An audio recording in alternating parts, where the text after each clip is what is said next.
Olá, tudo bem? Eu sou o Léo, professor de Geografia do Poliedro. Bom, vamos dar uma olhada nessa questão número 2, então, aí da lista do Alex Perrone, lista de atualidades, que na verdade trata a respeito dessa crise que se iniciou agora em março do ano de 2020. É uma crise basicamente envolvendo a Arábia Saudita e a Rússia, os interesses envolvidos nas exportações de petróleo destes dois países. O que está rolando? Vamos entender um pouco o contexto que permeia essa discussão.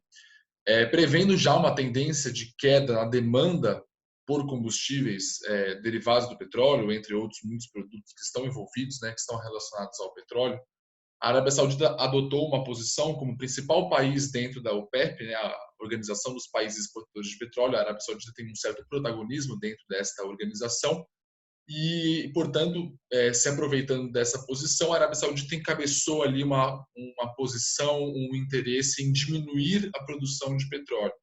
Se você diminui a produção de petróleo esperando também uma diminuição da demanda, de certa forma você equilibra a relação entre oferta e demanda. E aqui nós vamos trabalhar com as variações do preço do petróleo, fundamentalmente nessa relação entre oferta e demanda. Okay? É válido ressaltar que é uma relação extremamente complexa, você tem todo um conjunto, né, de diferentes agentes econômicos, de diferentes interesses políticos, você tem toda uma gama ali de eventos e processos aí no meio, mas a gente vai pensar aqui nisso como uma relação mais estritamente relacionada à oferta e demanda, ok? Então, pensando nesse raciocínio, por conta do surto do coronavírus, da pandemia de coronavírus, nós estávamos já esperando uma diminuição da demanda nas exportações de petróleo dos países da OPEP. Então, esses países eles assumem essa posição, né, liderada pela Arábia Saudita, de diminuir também a produção, para que você tenha, portanto, né, um equilíbrio nessa relação. Já que a demanda diminuiu, vamos também diminuir a oferta para equilibrar o preço, não permitir que o preço sofra uma queda tão brusca. Né? Se eu mantenho a produção em alta, mas a demanda cai, eu tenho mais oferta do que demanda, o preço torna-se um preço menor, tudo bem? Então a gente pode pensar dessa forma. O interesse da Arábia Saudita em diminuir a produção seria justamente diminuir a oferta e equilibrar o preço. A Rússia, por outro lado, não tem interesse nessa diminuição da produção e consequente equilíbrio do preço. A Rússia tem interesse, na verdade, na venda do petróleo por um preço mais baixo. Por quê? Vendendo o petróleo por um preço mais baixo, fica mais atrativo você comprar o petróleo em detrimento, por exemplo, do óleo de xisto, que seria uma alternativa vendida pela indústria norte-americana. Então, o ponto é, né, a Rússia, permitindo uma produção ainda em alta, estimula uma baixa do preço e justamente torna o petróleo um pouco mais competitivo frente ao xisto norte-americano. É uma estratégia, então, de prejudicar o mercado norte-americano e conseguir, né, de certa forma, compensar, né, ou conseguir trazer para si, melhor dizendo, os consumidores que iriam para o xisto norte-americano. Tudo bem? Então, a Rússia tem interesse, na verdade, em manter a produção em alta, justamente para manter o preço baixo e, portanto, conseguir aproveitar o mercado do xisto norte-americano, né? Pegar os consumidores que comprariam esse xisto e trazer para o mercado petrolífero russo. Sabendo dessa posição que a Rússia tinha, o que a Arábia Saudita foi lá e fez? Beleza, vamos diminuir o preço, então quem vai diminuir o preço sou eu, a Arábia Saudita. A própria Arábia Saudita vai lá e amplia a produção, começa a dar algumas condições mais favoráveis à compra do seu petróleo, e aí o que acaba acontecendo? O preço vai ficar da mesma forma mais baixo, mas agora quem tem domínio do mercado é a Arábia Saudita. Então a Rússia acaba sendo prejudicada também. Por mais que a Rússia tivesse interesse anteriormente, né, num preço baixo, é um preço baixo em que a Rússia está numa produção alta. Então ela vai conseguir, né, de certa forma, se aproveitar dessa condição. Se a Arábia Saudita agora é o principal país envolvido nesse aumento da produção, se é a Arábia Saudita responsável por aumentar a oferta e, portanto, diminuir o preço, é este país agora que está no comando da situação. Tudo bem?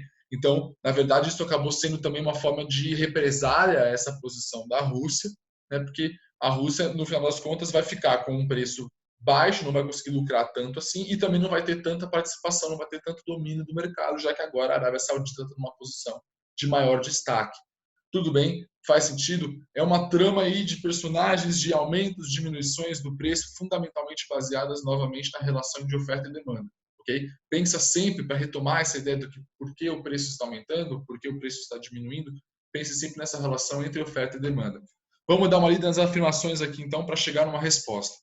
Na primeira afirmação, ele nos diz que a medida da Arábia Saudita, ao aumentar a produção, foi uma reação à negativa do governo russo em aderir a um esforço de redução da produção mundial diante da queda da demanda por causa do coronavírus.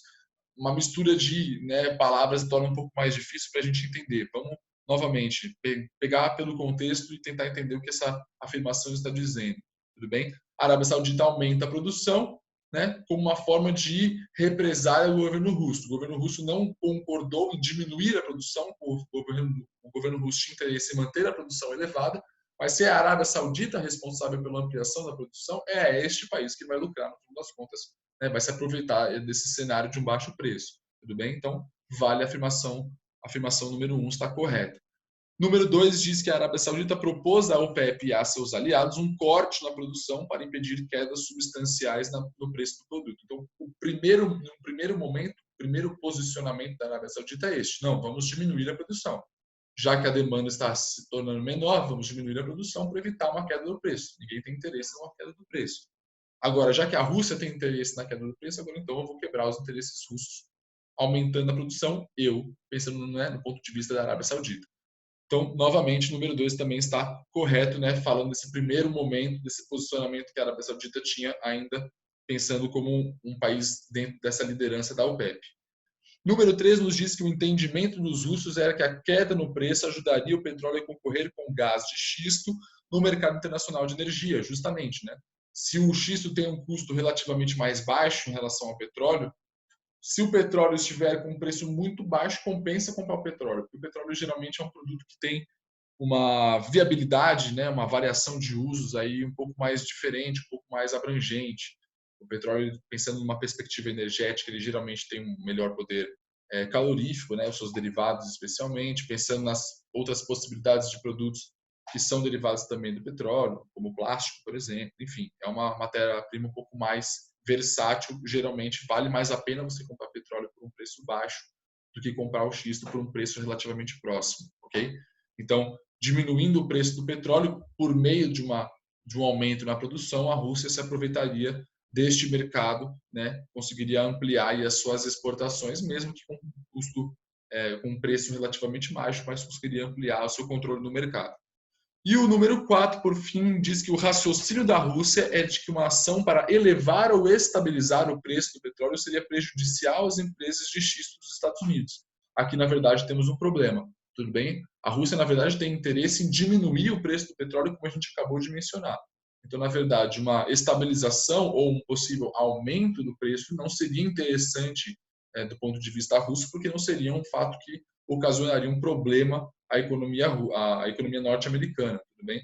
Os Estados Unidos, num cenário de aumento do preço do petróleo, quem se beneficia é o mercado do xisto, porque as pessoas eventualmente vão preferir pagar um pouco menos, ou muito menos no xisto do que comprar o petróleo. Tudo bem? Então, número 4, no caso, está incorreto. Ficamos com a 1, 2 e 3, alternativa D. Tudo bem? Beleza? Espero ter ajudado. Até a próxima. Uma boa tarde, bons estudos para você.